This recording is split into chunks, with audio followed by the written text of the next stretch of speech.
Africa World Hour with Tsepiso Makwetla. Stay tuned for insights, impact, and inspiration right here on Channel Africa. Available on the Channel Africa app.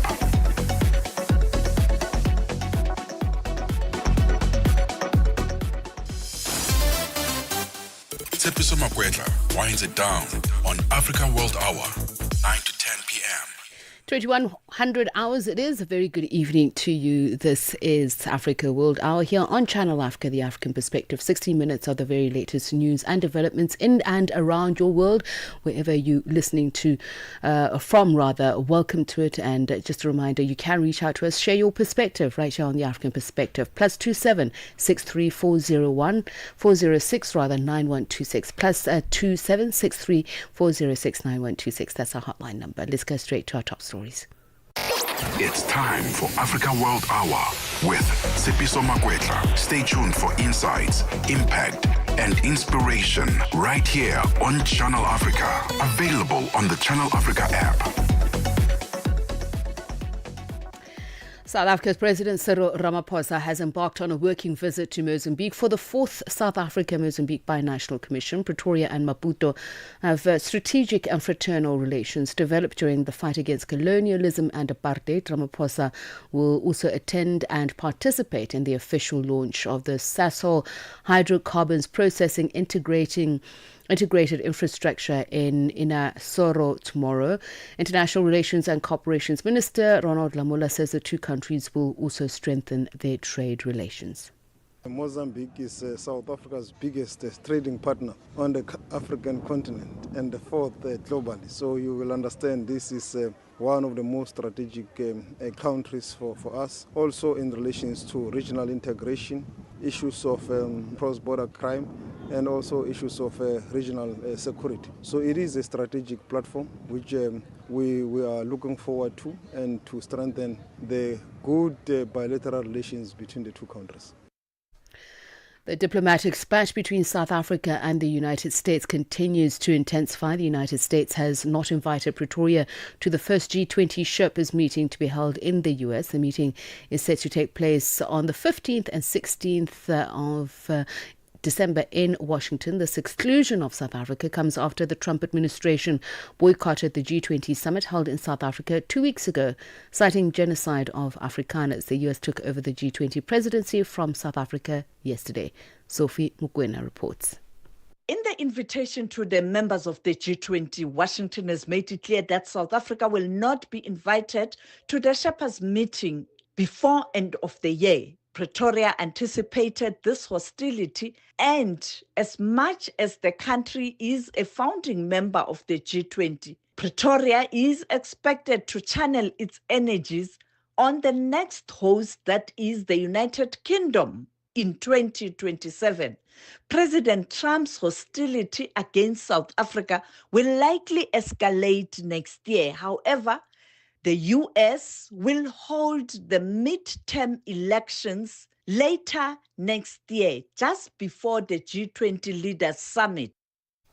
Tens of thousands of people have demonstrated outside of the Bulgarian parliament and in cities across the country, demanding the resignation of several high-profile officials they say are corrupt. This is the latest in a string of protests that began last week following the publication of the draft 2026 budget. The Bulgarian president has called for all violence to stop, but he too urged officials to step down. Bulgarian former Prime Minister Nikolai Denkov, who took part in Monday's protest, says there are two main reasons people are on the streets. One of them is the people really fed up with the lies.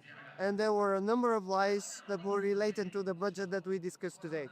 And the second reason is that the people that govern today, they're characterized with a lot of arrogance, with a lot of brutal force that they use to impose their views. Honduran presidential candidates Nasri Asfura and Salvador Nasralla remain too close to call in the latest vote count, with a little more than 500 votes separating them. Many ballots remain to be counted, and the Electoral Council has appealed for patience. More from the BBC's Will Grant. This has been a much closer race than they'd have imagined going into it. I think the idea that it's come down to a runoff between the two Conservative candidates, I don't think that was necessarily what people expected, or at least they didn't expect it to be this close. And of course, part of that narrative is to do with the fact that Donald Trump got involved so late in the day, putting his weight behind Nasri Asfoura, basically saying, unless you vote for Mr. Asfoura, I won't be spending any more funds on Honduras. And finally, more than 100,000 people have attended a mass held by Pope Leo on the seafront in Beirut on the last day of his visit to Lebanon. The Pope said the beauty of Lebanon had been darkened by poverty, violence, conflict and economic crisis. He called on the country to raise itself up and be a sign of peace for the region. The Middle East needs new approaches in order to reject the mindset of revenge and violence, to overcome political, social, and religious divisions, and to open new chapters in the name of reconciliation and peace. Africa World Hour. Africa World Hour. Unpacking global headlines from an African perspective. 6 minutes past 9. Let's look at some of the stories of interest happening around the continent. We start in South Africa, where the much anticipated testimony of the police minister Senzo Mchunu took place at the Madlanga Commission on Tuesday. Mchunu has been placed at the centre of corruption allegations made by KwaZulu-Natal Police Commissioner General Nhlanhla Mkhwanazi. Mkhwanazi has accused Mchunu of unlawfully disbanding the political killings task team. He further claimed that Mchunu has links to alleged criminal cartel syndicates like attempted murder accused Vusimusi Kat Matlala. Sibahle Mota has more on this. Giving his opening address at the Madlanga Commission, Police Minister Senzo Mchunu testified that he has never been accused of corruption since taking public office. Mchunu has occupied the Departments of Water and Sanitation, as well as Public Service and Administration as minister. He also served as the Premier of KwaZulu-Natal between 2013 and 2016. Through all those positions, that public positions that I have had the privilege to occupy, from MEC, Premier, ministerial positions, I have never been accused of corruption, not once. This is the first time that I get accused of such, as alleged particularly on the 6th of July. Mchunu has been accused of unlawfully disbanding the PKTT. The PKTT is at the center of allegations made at the Madlanga Commission by General Mkhwanazi. Mchunu defended his actions, stating that the PKTT was not a permanent unit in the South African policing service. What I'm explaining here is that the National Political Killings Task Team was a project. It had a project leader. It was not a unit in SAPS, and it had no budget allocated, but budget had to be found from other programs, even during extensions to fund it. And it had a clear objective, and it had to be subjected to regular assessments, and costs had to be calculated. Disbandment of the PKTT will be at the center of Mchunu's testimony. Evidence leader Advocate Mahlabe Sello confirmed that Mchunu will give his testimony uninterrupted on his first day. He will then be subjected to cross-examination by evidence leaders on Thursday. Then on Friday afternoon, his legal counsel, Advocate Tembeka Ncukaitobi, will re-examine him. Advocate Sello elaborates. And we have engaged with Minister Mchunu and his legal representatives, and the agreement is as follows.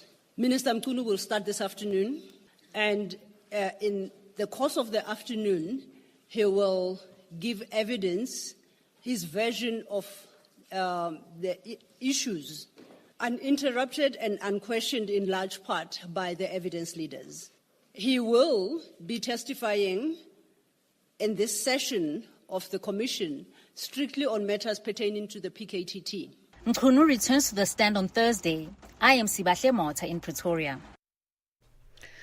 And at just about 10 minutes past 9, we get straight into our top story, and that is Nigeria, shaken by the sudden resignation of the defense minister there, Mohammed Badaru Abubakar, who has stepped down with immediate effect for what he says are health reasons. The announcement comes as the president's office announces the country facing some of its most serious security challenges in years. And according to UN Human Rights Office, at least 402 people, most of which are school children, have been kidnapped since mid-November.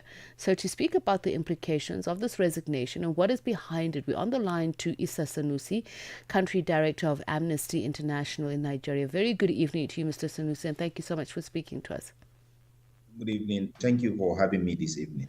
So it would seem that this resignation is sudden. Is it sudden, or can it be interpreted as a surreptitious way of taking accountability by the government? Yes, you use the right word when you say it's a surreptitious way of making changes, radical changes in the Nigerian security leadership. And it is a kind of soul-searching and an effort by the Nigerian government to rejig, reposition the leadership of the defense affairs in the country. As you know, we have been witnessing some of the most horrendous incidents of abduction of school children, attacks, and killings. And people are fed up, and people are asking questions, what is the authority doing? I believe the resignation of the minister may have is a very tactical way of replacing him with a better hand. And I also want to look at what has been hinted at, reported on divisions within the Nigerian governance echelons, but also within the military, the defense ministry, the military high command, and the presidency. Is this particularly over strategy, budgets, or the command authority? Well, what this is that we know that in Nigeria, the military is very powerful still and is very influential. And we know that the leadership of the ministry has been in the hands of politicians since this government started. And clearly, Nigerian government is trying. If you remember, some months ago, the service chiefs of the Nigerian armed forces were suddenly changed and replaced with new ones. And this just goes to show that security remains the biggest challenge facing this government. And it shows that the government is trying as much as possible to contain it, because what we are witnessing right now in Nigeria is completely out of hand, completely unusual, and very scary. And that is why people are really angry, and they are anxious to see a change in the way the security is run in the country. And definitely the military has been losing a lot of people, a lot of troops because of these attacks, because these incidents are happening almost every day. And they also want to see a change in the way the defense sector is managed. And that is why I believe the government decided to take this decision. And I want to understand that. You say the government decided to take this decision, and yet it has been postured as though it's the defense minister himself having to step down because of health issues. So are there competing centers of power? And I'm talking here, I mentioned the presidency, but the national security minister and the military chiefs. Is there a divide that is so strong that is actually not only threatening the stability of the country, but even that of the presidency of the country?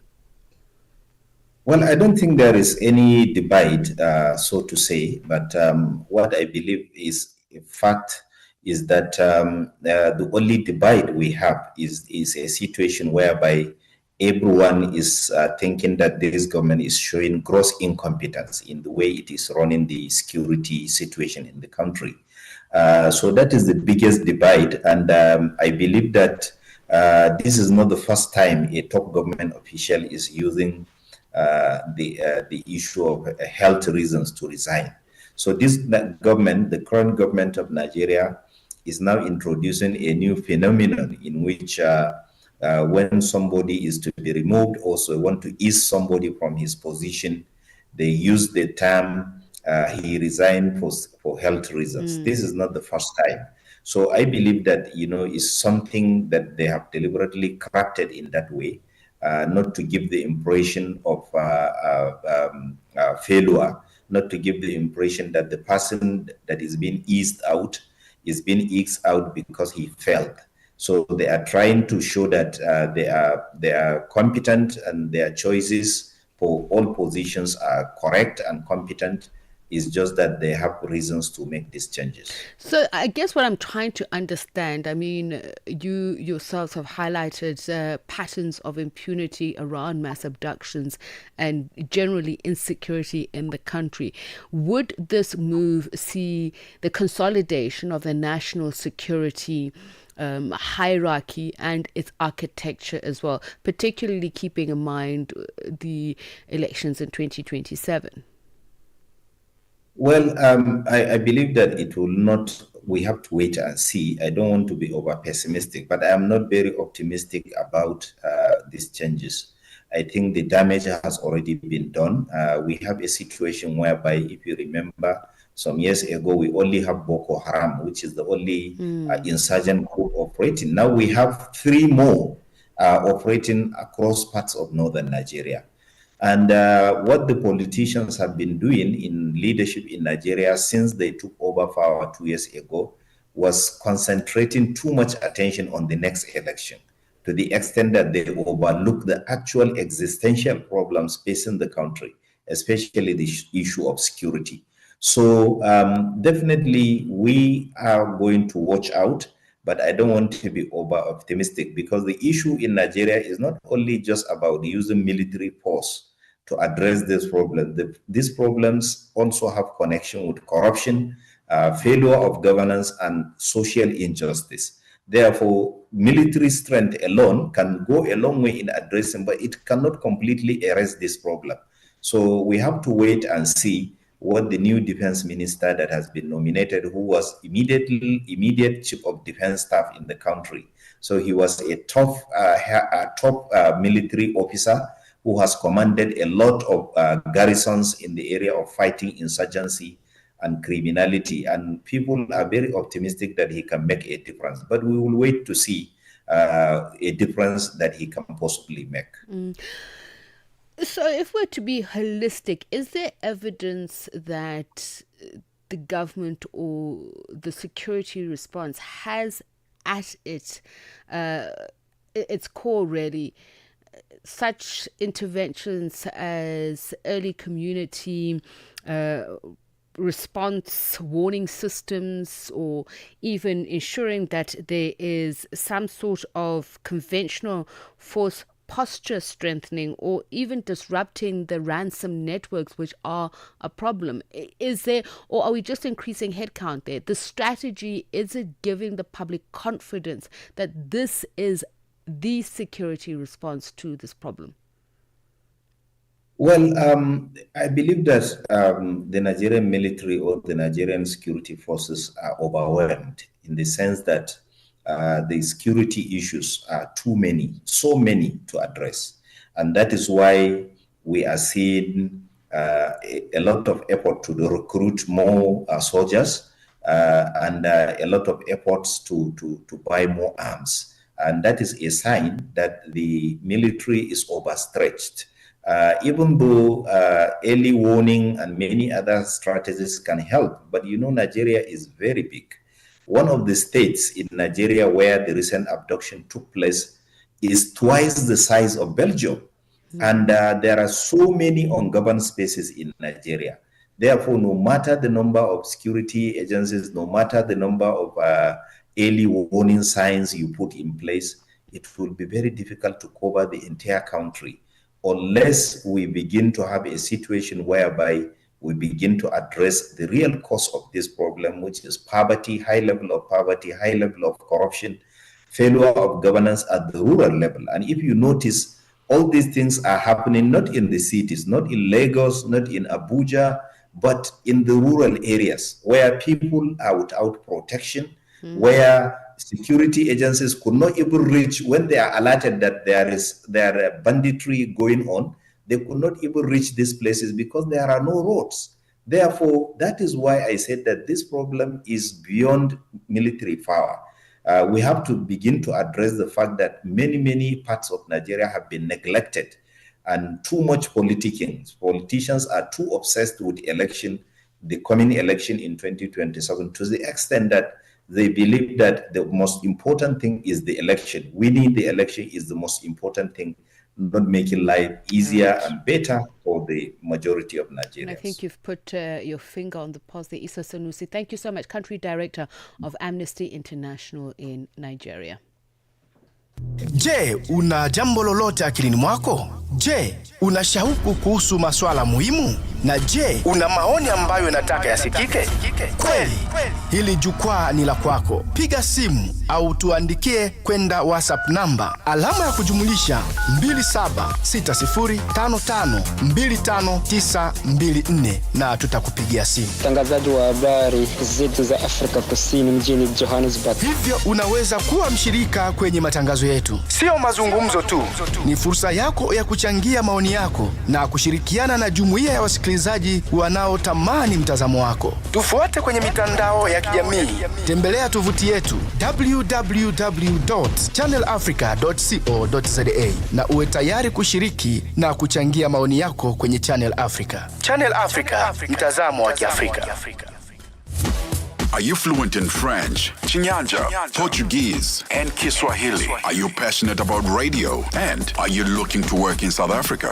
Do you have papers that qualify you to work in South Africa? In that case, we might have an opportunity for you to work for Channel Africa. Send us your CV and demo at newsroom@channelafrica.co.za. Remember, if you don't hear from us within 14 days, it means you have not made it or you have not been selected. Channel Africa, the African perspective. 1 hour, one continent, one voice. Africa World Hour with Tsepiso Makwetla on Channel Africa, the African perspective.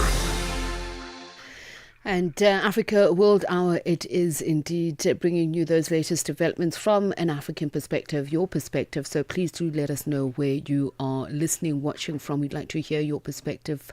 As we usually say, we bring you the faces, the voices and the perspectives that matter in this 60 hours, catching up on those latest developments. And now, in a major public health breakthrough, the government of the Democratic Republic of Congo today officially declaring the end of the latest Ebola outbreak.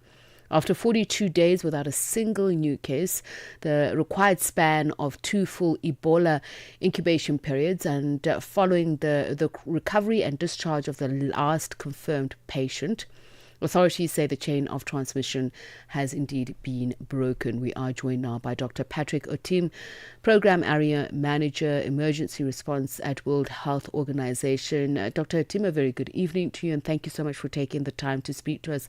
I know it has been a hard work for the past several weeks. What have been the highlights? And I'm talking about the challenges and the successes. Thank you very much, Tsepiso, and good evening to the viewers. It's a pleasure always to speak to you and share the African perspective. Yes, indeed, it's been an incredible response. As you know, that this outbreak was declared on the 4th of September, and exactly 45 days since that declaration, yesterday, the Minister of Health, Dr. Kambadi, declared the end of the outbreak. Now, we've had an incredible response led by the Ministry of Health, supported by partners, and we have achieved a number of things. One, we were able to quickly mobilize the resources that are needed to scale up this response in a very challenging context in terms of access. This is a remote area where access was very, very challenging, and we were able to get all the required ingredients for the response on ground. We managed to vaccinate in a very short span of time 47,000 people. Those were contacts of cases and their contacts, as well as frontline healthcare workers, and it was really very, very instrumental in interrupting this transmission. We also were able to increase the clinical care capacity in the hospital, Bulape Hospital, and through that facility, we managed over 400 different categories of people that were admitted. Of course, we managed to see 19 patients recovering from Ebola, and yesterday we did hear from 2 of these survivors who had made remarkable journey recovering from this disease. Now, we also have been able to invest in strengthening the health service delivery in Bulape. One of the significant shifts in this response, guided by the Minister of Health and our Regional Director, Professor Janabi, has been that we will not only focus on stopping this outbreak, but then increasing the resilience of the health system and the capacity to be able to manage future health challenges. And there have been systematic investments in trying to improve the laboratory capacity in that hospital, trying to even provide safe water for the health facility and the neighboring community so that we can address hygiene and other challenges. Now, what are some of the challenges that we went through? I did mention the issues of access, which was a very major bottleneck, which we overcame with support from our partners, World Food Program, who were able to provide, with the support from the UN mission, a helicopter that cut down the travel time from 5 days to just 2 hours. And then, of course, we also had issues around the capacity within the health system. We didn't have a laboratory on ground. Samples had to come to Kinshasa for 5 days so that we could get the result. But then we were able to put up a lab on the ground and samples were being tested within 6 hours. So the challenges were there, but they were not insurmountable with the collective will and capacity of the partners that were brought into this response. And not to be pessimistic, as you say, the challenges were there, they were not insurmountable, but you also mentioned the baseline challenges that you face in terms of access. So are there any risks of latent transmission risks, particularly when we're looking at disease surveillance and contact tracing? Are you certain that the infrastructure, the capacity that you left on the ground will prevent new cases from emerging? So at this point where we are, there are 2 risks that are there of maybe recurrence or reemergence. The first one, because we know that Marburg, Ebola is a zoonotic disease, and this particular outbreak was due to a new zoonotic spillover, so contact with an infected animal. So that risk has not gone away. There's a lot of study being done, try to identify more of the reservoirs and help us to mitigate that. So that risk is there, and we are very much aware of that. Of course, there is the other minimum, very residual risk in terms of some of the survivors. As you know, the virus does persist for some time, particularly in the male survivors, and that is being managed because we have a comprehensive program for the follow-up of the survivors' health education to be able to mitigate that risk. Now, after the 42 days, we are not moving away in a hurry. We have another extended period, we call it the 90 days of enhanced surveillance. And during this time, we continue to engage with the community to educate them on the risks of a new introduction. And we continue to do surveillance activities in the event that there was any chain of transmission that was missed during the 42 days of the countdown. So now we do another 90 days of enhanced surveillance so that we are quite sure that we have not missed any chain of transmission. And during these 90 days, one of the things that we are trying to do is to invest in the surveillance system, the integrated disease surveillance and response, so that if there's any clusters that could have been missed or anything emerging anew, the surveillance system is able to pick it either at the health facility level or at the community level. So that is the investment that is currently ongoing, and we are quite hopeful that if there is any reemergence or new spillover, it can be detected once the surveillance system is adequately strengthened. I know, Dr. Tim, from the past several times that we've spoken, that you have said that scientists are working very hard to identify not only the cause of the strain, but whether it is possibly a new strain. Has there been more information out of that? And I'm thinking about that against the backdrop of institutional memory and capacity. Is there, from your interaction, not only with staff on the ground, but other experts outside? Because you also mentioned the fact that there is a danger of infection in males. So I'm just very intrigued by that. Are we learning new information? Is this something new that's coming out of this Ebola outbreak? Yes, so the studies have not stopped, and we continue to learn every day about this filoviruses. This includes Ebola, it includes Marburg. Of course, the first study that is ongoing, and now they are even going to expand, is trying to map out the reservoirs. So we know that one of the common reservoirs is the bats, but there are other wild animals that also carry the virus, because like in this particular outbreak cluster, we think it was due to interaction with a dead rat, not necessarily a bat. So there are a lot of investigations that are going on currently. The One Health investigation with colleagues from the wildlife who are able to gather more, catch some animals in the wild, collect samples so that we can map what are the different mammals and other wild animals that can carry this virus. And this way we are able to educate the population much better that, these are the different types of animals you have to be careful about. And then what has been happening in DRC since 2018, we have a very comprehensive survivor follow-up program. And we have seen, for instance, that the virus can stay, what we call virus persistence, in the semen of men who have recovered from Ebola for up to 14 months or more. So this is one of the things that previously was not very common knowledge. And as we continue to follow up these different cohorts, and we are seeing that this minimum risk is there, and therefore proper education is being given and counseling so that they are able to practice safe sex during this period where they still are testing positive in their semen. So it's an interesting area as well that continues to be monitored so that we develop appropriate measures to help further mitigate that risk, and we don't have any outbreaks starting from people that have recovered. I should really emphasize that, that risk is very minimum, and it doesn't constitute a basis for stigmatization of the people who have recovered. They have undergone a lot of psychological stress and also the physical impact of the disease, and they are now being supported, and they understand the risk that is there, and they are taking appropriate measures to be able to prevent any transmission that could result from sexual activities. No, but I do hope that at some point we have a conversation with you just on the scientific breakthroughs that have been made and what we know about Ebola now that we didn't know, say, a good 40 years ago. But thank you so much for your time. Really appreciate it. Dr. Patrick Otim is the Program Area Manager, Emergency Response at the World Health Organization Africa, just speaking to us about the Democratic Republic of Congo making that medical breakthrough announcement that the outbreak of Ebola that was seen recently has been controlled, that they've seen the end of it. Siyabangena manje.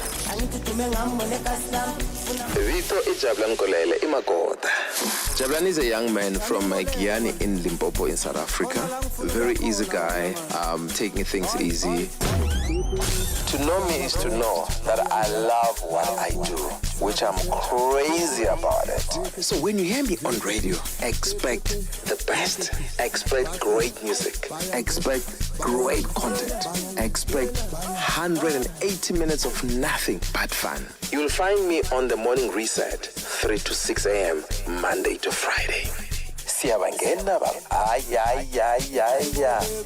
Mbulekeni.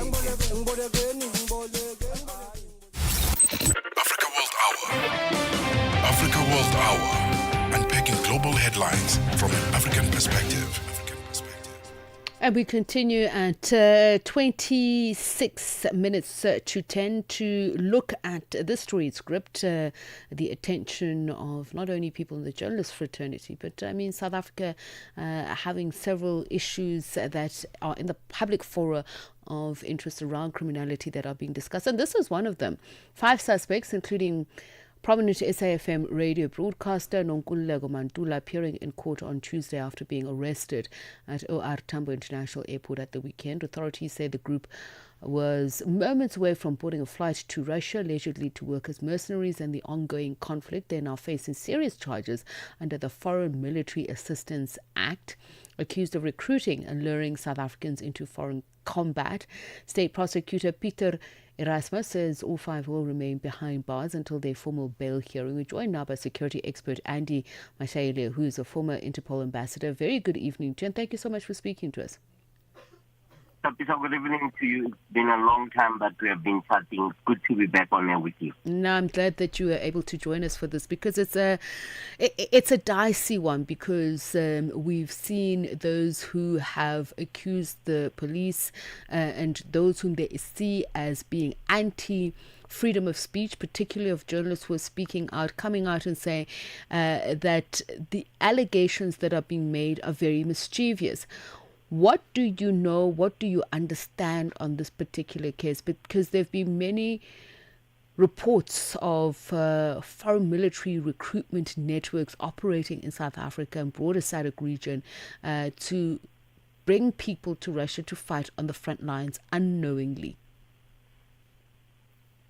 What I do know relating to this matter, to this case, would be the basis, the foundation, which would be the Foreign Military Assistance Act, which criminalizes anyone who recruits for foreign military involvement, if not fighting for the motherland, which is South Africa. Now, what I do not know, Tsepiso, is unfortunately, I couldn't attend the court case to familiarize myself with the charges.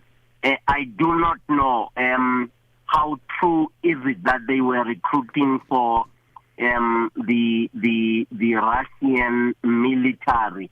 What I have learned, Tsepiso, is there is a group that fights along the Russian military calling itself the Wagner Group.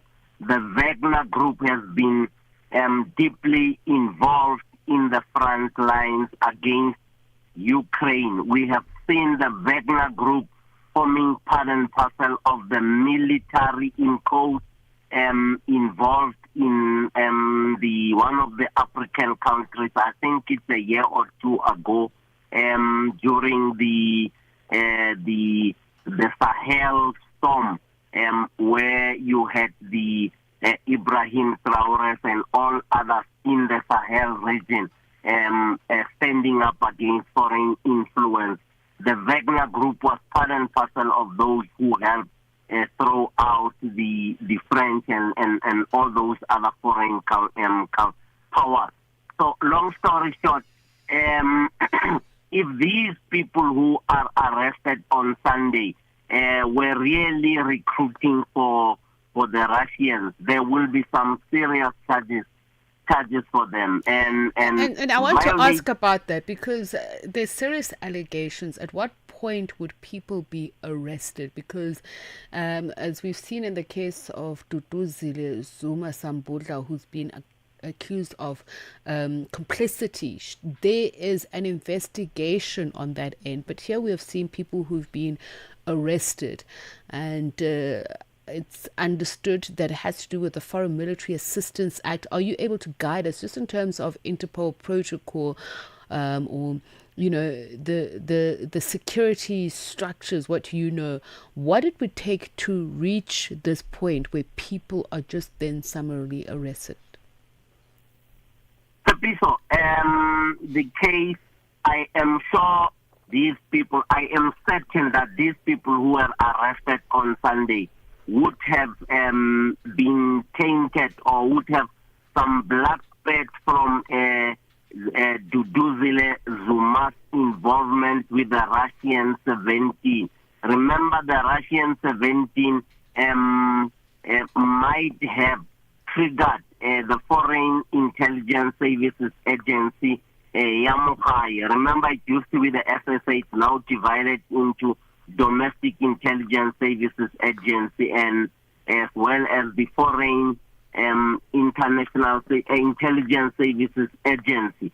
I want to make my assumptions based on the interest of the intelligence agencies in the story of the Russian 17. Remember now, it involves DERCO, it involves the Office of the President directly.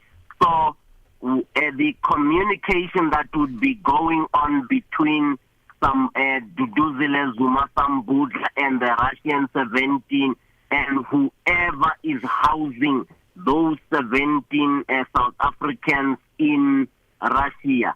That communication would be of interest to intelligence agencies, and therefore the intelligence agencies would then be tracking communication between her and all other interested parties in South Africa, specifically Tsepiso, to look at what you and I can call strategic intelligence.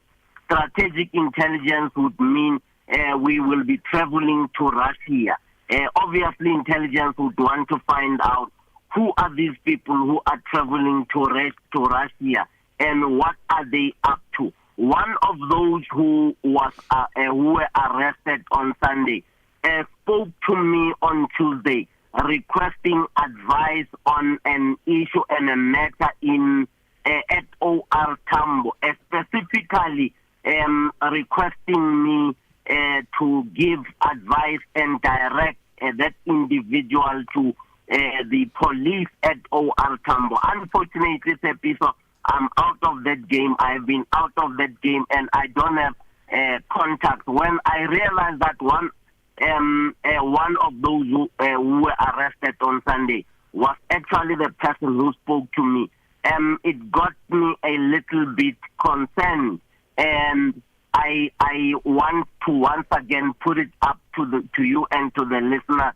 that I'm certain that intelligence would have been tracking to find out what was the purpose, why are they organized, why do they want to go to Russia, and specifically for that individual to have called me on Tuesday and get arrested on Sunday. It means it has been something very, very serious. So are you able to share with us the nature of the advice that was being sought? Because you say it had to do with the police. Did it have to do with the presence of the police at OR Tambo, or how to contact the police? It does become even more intriguing now, because when you talk about suspects being intercepted at OR Tambo just before departure, and then there are these allegations that people are being lured to foreign soil without actually knowing what they're going to be doing there. It does add to the intrigue.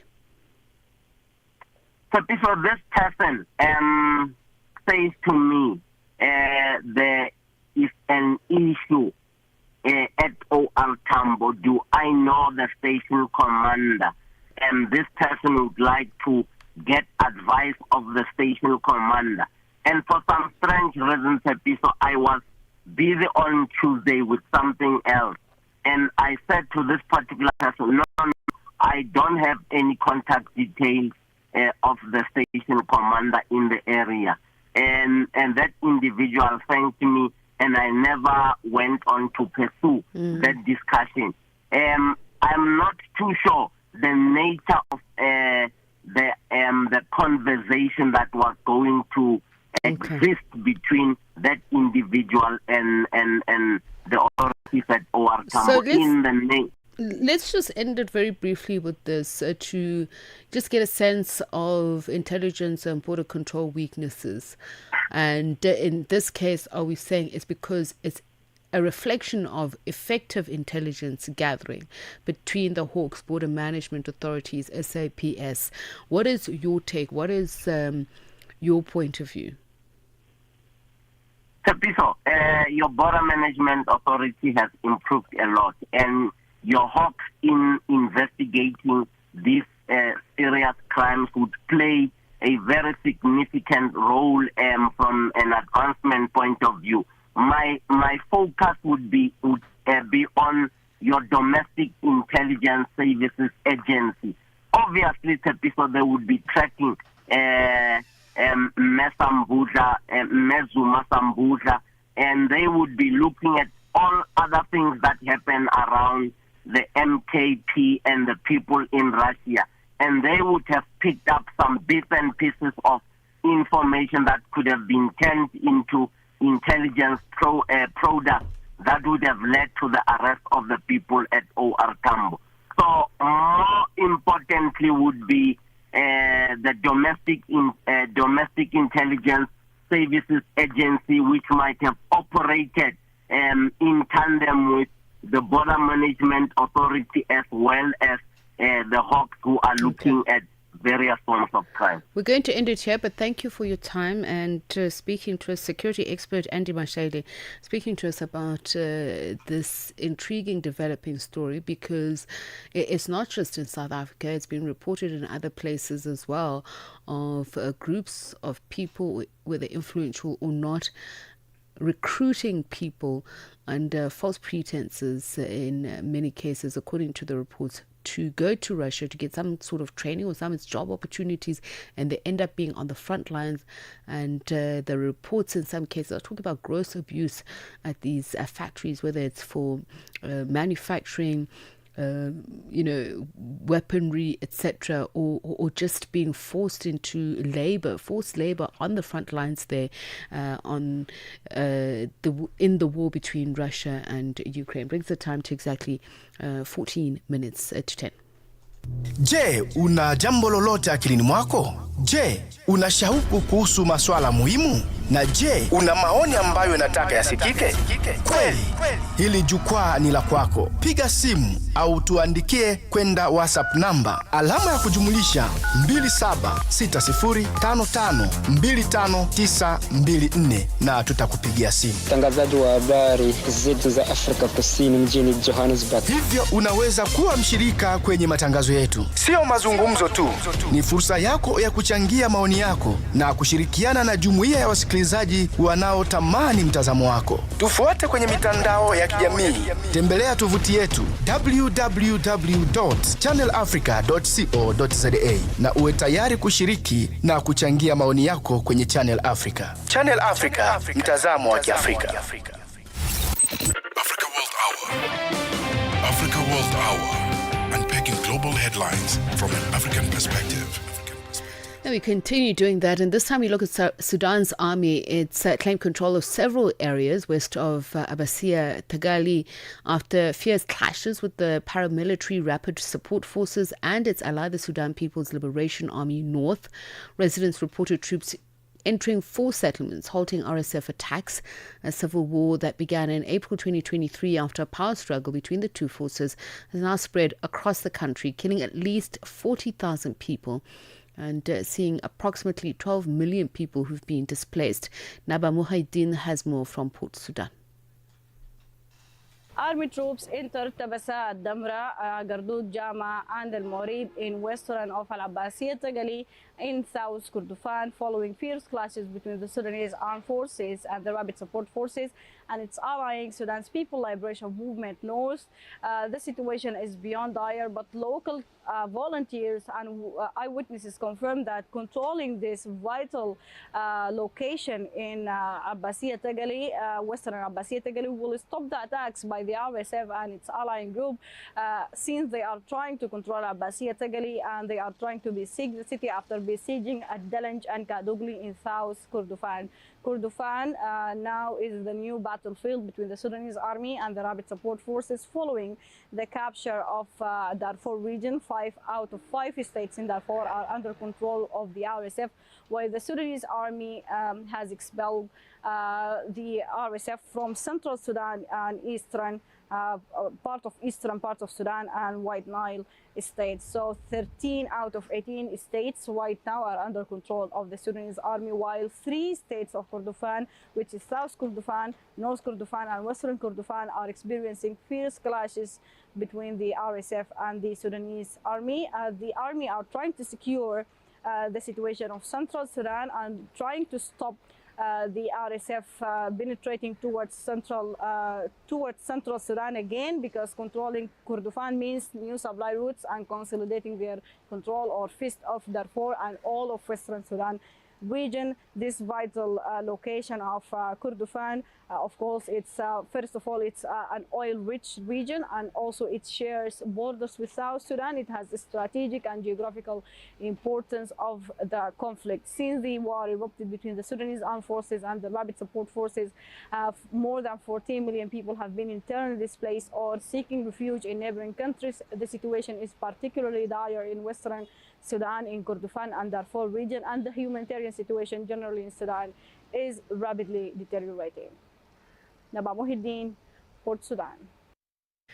And just about 10 minutes to 10 coming up after Africa World Hour is African Diaries. Shayla and Kumana, what is on your plate this Tuesday? Ma'am. Yes, that's the day.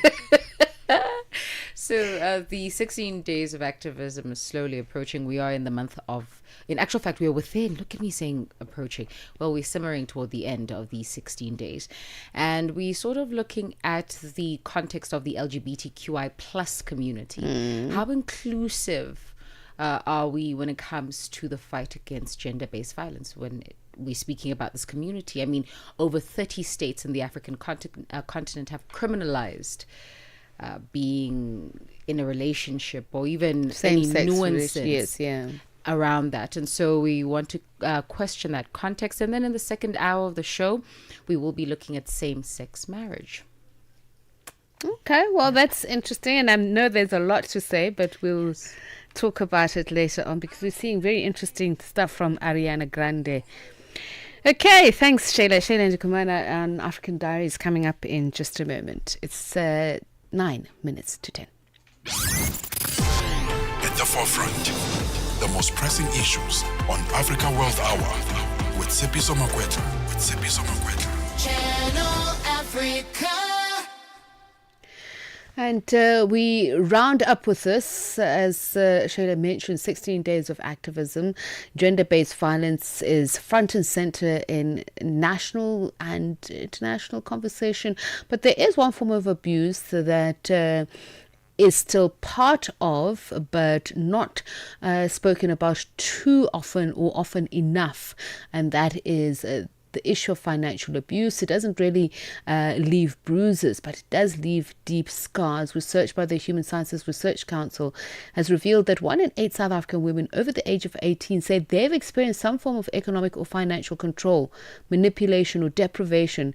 A reminder that GBV isn't only about physical violence, but it's also about the way power is used to trap, silence, and limit women's independence. We're joined now by survivor Clara Mogomme to speak about her experience and how she managed to get out. Clara, very good evening to you, and thank you so much for taking the time to speak to us and open up about this.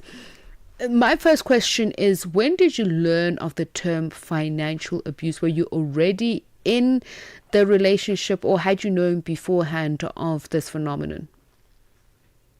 Good evening to you, and thank you for having me. I only got to learn about the financial abuse after I was financially abused. So I didn't know it was financial abuse there. So when did you start recognizing it, that the economic power, the financial muscle is being used to trap you? Perhaps just tell us a little bit about your story and you know, the realization, the forms that it took, this financial abuse. Okay. Initially, I always say it starts in a subtle manner, because one would actually offer to take care of you as your husband or your boyfriend. So in the beginning, it's very subtle. It starts off as, let me take care of you. I want to be your sole provider. It sounds good at the beginning because they will take care of you. They will spoil you here and there. They will pamper you with gifts and everything. But once you give away your financial independence, that's when the financial abuse kicks in. They can either use their money to control you or use your own money. They can manipulate you into abusing you financially. So I can understand their money, but what about your money? How does that, manifest? Are you able to just share with us what you've learned, not only from yourself or maybe from others?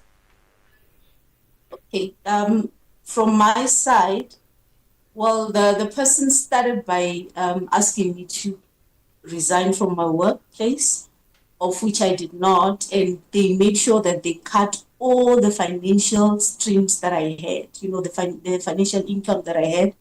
They made sure that they cut all that off. Are you And able to share they, how did they do that? well, he slowly convinced me to stop those smaller yana business. You call them smaller yana businesses, and offered to start a big business, of which we did. We started the big business, and when I started seeing the money rolling in, I figured, you know what, I don't need this smaller yana hassles. I'm well off now. I can stop whatever I was doing before and focus on the main business, which was our business. So he started controlling every cent that came in, and he would actually dictate how we should spend the proceeds. He was the one controlling the proceeds now, and whatever he says goes. And I had no say because I was no longer financially independent. I was now dependent on this business that we both had. So he was the one controlling the money now. That's how he managed to control. And as you're speaking, I think sometimes people have this misperception of at what level of the economic rung people have to be in order to be financially controlled or manipulated. They'd often think that it's people who are without education, people without social strata. But it sounds like you are somebody who had already reached levels of financial independence and success that some people would even say you should have known, better. And that must be very hurtful. Well, it is. Even to yourself, you look back and you realize, how can I be so foolish? I was okay. I was well off because for a very long time I've been very independent. I've lived alone for a very long time. For as long as I can remember, actually, I was okay. I had my own property. I had my own car that was fully paid. I had a job and I had other small businesses on the side. So I was really well off. But yeah, I fell for the lies. I fell for the tricks to a point where the only source of income was my salary and the rentals. All the other businesses that I was doing, I didn't have them anymore. And typically somebody like this will cut off all forms of support structures. Is that what happened in your case when people did realize that what happened? Well, I remember a friend of mine, she's a police officer. She just told me straight up that, you know what, this guy is going to control you at the end because the way he's going about this relationship, because he had now isolated me from my family and friends. He would complain that whenever I'm on the call with them, we take too long and I don't give him too much time. I don't spend time with him when he's around because I'm always on the phone with my friend or family. So slowly but surely, he just isolated me from these people. When somebody isolates, I actually abuse thrives in isolation. I can tell you that, and I've experienced that. So at what point did you, I say, quote unquote, wake up and make means to regain control? How were you able to do that? That's when I realized that I was no longer independent. I was so dependent on this business that we were doing together. And there were things that I actually found out about his life that I didn't like. They say he who feeds you controls you. So at that point, I discovered that he has another girlfriend. Actually, the girlfriend had just given birth and all that. So I wandered out like completely. And from then, he began to threaten me. He began to tell me that, you know what, you and I are never going to separate. If we do separate it because of death. And if you dare try to leave me, I will kill you. So I realized that I'm trapped in a very uncomfortable situation. So I had to make a decision. And I realized then that, you know what, I'm no longer financially independent. I depend so much on this guy. Yes, I did have my job, but now because of being used to a certain lifestyle, it was no longer enough. So I realized that, you know what, I'm trapped in a certain kind of lifestyle that I cannot sustain anymore without this guy. So I decided to just call it quits, leave my property, and run for my life, because now I was having death threats. He started by beating me off. He wanted me to accept the fact that he has other relationships, and he told me that those relationships are none of my business. Whether I found out or not, he didn't tell me, so they don't concern me. I should not even try and ask him about those baby mamas and all that. He used to call her baby mama. So I knew that I'm in a death trap here. I had to run away and run for my life. Well, we congratulate you, and we are grateful that you were able to find a point of safety, source of comfort and help. And we hope that we do speak to you again at some point, so that maybe you can give other women advice. But by speaking to us, by opening up, I think you have done that. Thank you very much. Kara Mokhome is a victim, not anymore, but a survivor of financial abuse, speaking to us about her journey. Brings the time to exactly 2200 hours. Thanks for listening and watching. Goodbye. Conversations that touch the heart and inspire change. Here on African Diaries, only on Channel Africa. Join us on www.channelafrica.co.za.